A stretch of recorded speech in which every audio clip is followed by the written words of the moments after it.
Chapter 22.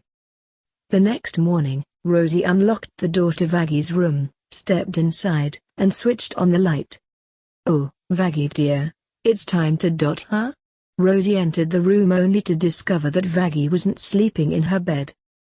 Upon closer inspection, Rosie noticed that Vaggie's blanket and pillows weren't on the bed either. "Oh, my dear, little Vaggie, where could you be?" Rosie wondered aloud. Rosie checked under the bed and inside the wardrobe.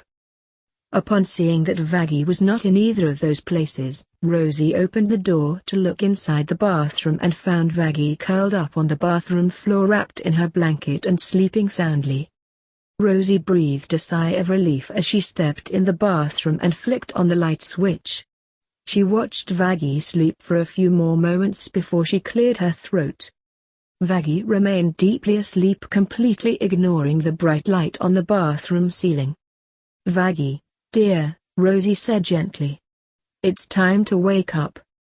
Vaggie began coming to, but after letting her eyes flit open, she responded by curling up tighter into a ball in her makeshift bed. "Vaggie, sweetie, I know you can hear me," Rosie beckoned in a more commanding tone. "It's time to wake up. Come on. Don't dilly-dally." Vaggie moaned, but she sat up on her bed to look at her warden. "Good morning, dear," Rosie said in her deceptively pleasant manner. "Why ever are you sleeping on the floor when you have a bed in the other room?"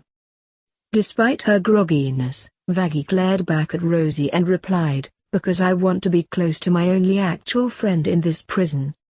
Rosie simply laughed and said, "But sweetie, sleeping on the floor is so unsanitary."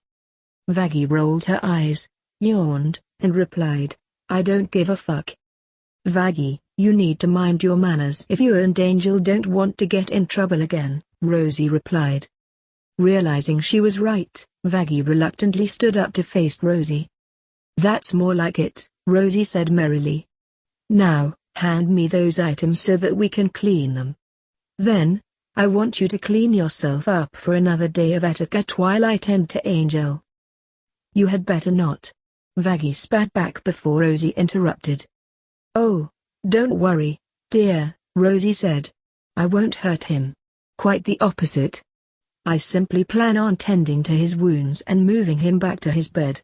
I promise. That is, as long as you do what I say." Seeing as she had no other choice, Vaggie picked up her blankets and pillow off the floor and handed those items to Rosie before getting shut in the bathroom and starting to get ready for the day.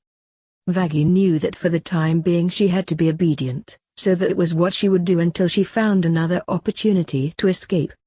Vaggie spent the day being perfectly compliant no matter what Rosie asked her to do. She didn't talk back. She never got violent. She only spoke when she was spoken to. She used all her manners for every meal she dined with Rosie since Alastor was absent. According to Rosie, Vaggie's behavior was impeccable.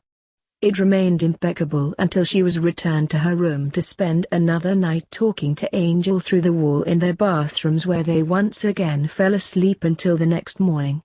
I'm glad you enjoyed that video/gameplay.